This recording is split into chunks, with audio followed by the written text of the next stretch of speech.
Бие үнэлэгчийн өдрийн тэмдэглэл 4. Сурагчийн өдрийн тэмдэглэл. Зохиолч Хард Бэлгүн.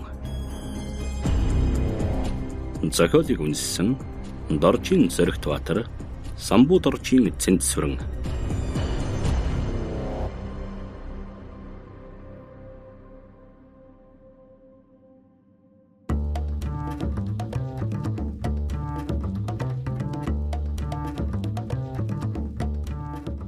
Онцлмаа хөдөө нутагт ирээд төвхнөөд сар гаруй хугацаа өнгөрчээ.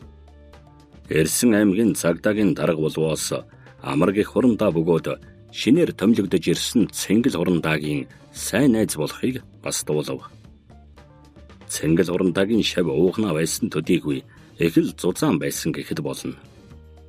Онцлмаа үндэ талигч нөхөр Зоригтын нутагт ирсэн нь энэ бөгөөд түүний сургаггүй болсон мөнгийг хэн авсныг эндээс олж магадгүй гэж боджээ. Тэр маш их бэлэн мөнгө харуулж байсан нь алга болсон төдийгүй түүнийг хороодог хүмүүс мөнгөний төлөө алаагүй гэдгийг сайн мэдж байлаа. Тухайн бузар мөнгө яавч сайн зүйл дагуулахгүй гэж бодовч цаагаараа нөхрөөс нь урвсан сайн мэдэх хүн байна гэсэн дүгнэлтэд хэнд ч хэлэлгүй хав даран иржээ. Алдсан хүн 15-тай гэдэг шиг Онцлмаагийн дотор чухам юу бодогдож байгааг хинч үл мэднэ. Хуучин багийнхан хамтран зүтгэгч нараас санах хэдий ч энд түүний хүрээлсэн залуус хүндэлдэг залуус мөн байлаа. Тэдний нэг бол Эрхэс гэх 23 настай залуу. Хаан Хөслөн буюу Хануу гэх 24 настай бүсгүй. Онцлмаагийн үеийн гимээр Дурсгал гэх 30 гарсан Ахмад байлаа. Тэд өөр хэлтэст харьяалагдагч гэлээ хоорондоо нэг зүйлээр ижлэн тэд энд шилжиж ирцгээсэн байлаа. Хануу найз залууга дагж ирсэн бол Эрхэс томилогдсон иржээ. Харин Дурсгал гэхээр ирээд 8 жил болсон гэхээс өөр тодорхой зүйлгүй байлаа. Амралтын өдөр Онцлмаагийн хаалганы хонх дуурав.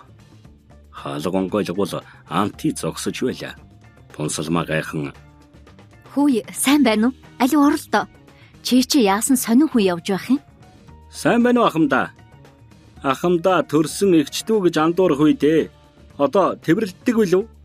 "Шогч золиг, ор. За ямар хэрэгтэй ирэв? Ямар нэг юм болж тээ. Дөнгөж сая охин бит хоёр хоол хийгээд байж байла." Анти гэрт орон тухлаад ихэд инээмсэглэн "Үгүй та нэрээ сонин хүн шүү. Хотод сайхан байртай, орчинч сайхан, тэндээ хэвдээд байж болох байтал энд ингээд л умаасан юм дотор сууж байх ч гэжтэй." "Удахгүй шинэ байранд төвхөнх юм. Чи ингээд Эрдэнэт хотод хിവэрээ юу?"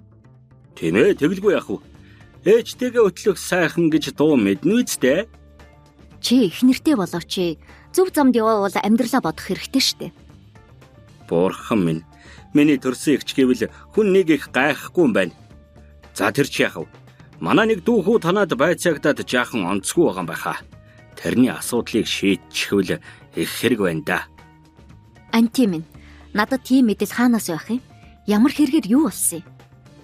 Анти нэмсэглэн хоол идэнгээ юу болсон тухай өөрийн мэдхээ ярьлаа. Онцлмаа түүнлүү нухацтай хараад "Ер нь чиний хэрэг юм биш үү? Би маргааш очиж сайн танилцъя. Ялгүй бол өнгөрөхгүй шүү." "За юу гэж дээ? Би тоглоомоос гарсан.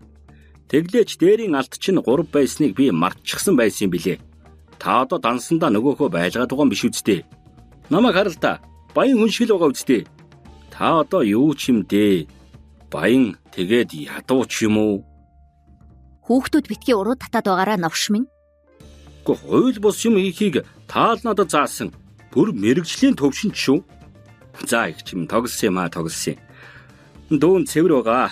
Харин ганц хоёр юм заалгасан бацаанууд чихнээс булга гойжуулаад байх юм аа. За баяртай. Төрсөн эгч минь." Онцлмаа энийн хаалга хаагаад "Новш чинь алия хിവэрээ шүү. Энэ золиг яавч зүгээр суухгүй те. Юу нуугаад яваад өгөв? Баригдана да анти минь, чи баригдана" гэж бодоод зурагтаа үзэн суулаа. Маргааш өглөө болж үжинг цэцэрлэгт хүргэж өгөөд ажил руугаа явлаа. Түүнд ажиллаас нь машин гаргаж өгчээ. Тэр ажилдаа очин өнөөх Антигийн хуурай дүүгих хүүгийн хэргийг уншаад байцаагчтай нь уулзав. Понсолмаад ёслох ахлах дэслэгч түүнийг хэрүүлэн өрөөнд орууллаа. Понсолмаа нүүр тулан уулзахаар шийдэн орлоо. Антигийн адил биеийн хилэмжтэй тоомжиргүй харцтай залуу байлаа. Понсолмаа Чамд энд их л таатай байгаа маа та. Чиний дансанд яагаад 38 сая төгрөг шилжээд орж ирсэн байдаг үлээ? Хандуурсан байлгүй дээ. 3 сая 800 мянга гэх гэж угаад нэг тэг илүү дарагдсан байх уу? Тэгээд бүр банкнаас андуурна гэж байх уу? Чи тоглоод байгаа юм биш үү? Анти та хэд юу л сэтэд байгаа юм бэ? Нэг том юм хийх гээд байна да. Тийм үү? Зорилго чи юу юм? Би мэдэхгүй. Дансанд мөнгө гэнт хэнэгэн шилжүүлсэн. Би энд гэнт ирсэн байна. Ямар ч хохирлгүй штэ. Тэр хараал идсэн мөнгнөөс би нэг ч мөнгө хэрэглээгүй. Таныг нэрээ би сонссон байна. Үнэржүүлэгчин гэлв. Танд хамаагүй хэлсэн хэрэг үстэй. Намайг мэдэж байхыг бодоход анти ирж уулзсан юм уу? Үгүй дээ. Малын хулгайчид хотоос үнэржүүлэгчин хүүхэн ирснээс хойш яндаарахгүй байна гэсэн шуум салхинд туугдж ирсэн. Батгэрэлгүй амаа мэдэж ярих хэрэгтэй байдаг юм шүү. Чиний хакер нэр хин юм? Та үнэрчгээ үздэй. Одоо цагт хүний ирэх гэж юм хүмүүрд тэгшэрхтэй үйлчилдэг болсон. Би гомдол гаргах хэрэгтэй, өмгөөлөгч авах хэрэгтэй. Та анти ахтай уулзсан бол би танд ярих юм байхгүй. Понсолмаа инээмсэглэн гараад байцаагчаас Энэ залууг яах бодолтой байна? уулмөрийг хайж угаа. Банкнаас болохоор дардчих хохирлгүй юм чинь. Манай ажилтаа хариуцлага алдсан бололтой гэсэн л дээ. Банкч яах вэ? Харилцагч нараа алдахгүй бодож байгаа. Энэ хүүхэд энтхийх үү? Тийм ээ, энтхий харьяатай. Орхон аймагт сурдаг оюутан байна. Оо за. Тэр сургуульч биш, өөр хүн дээр л суралцж байгаа юм байна л да.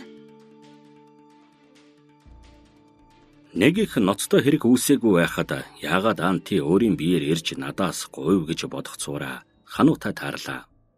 Хануу хөдөө гэртээ ганцаараа үлдэхдээ амиа хорлсон байдалтай хэрэг гарсныг хэлээд хамт явахыг хүсв.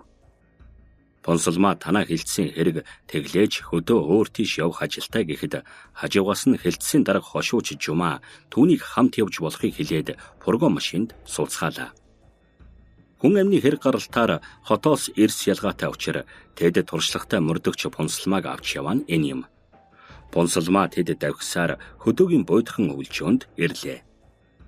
Сумын цагдаагийн алба онцгой байдлын хүмүүстэй ирсэн байв. Эхлээд шинжээчд орцгоолоо.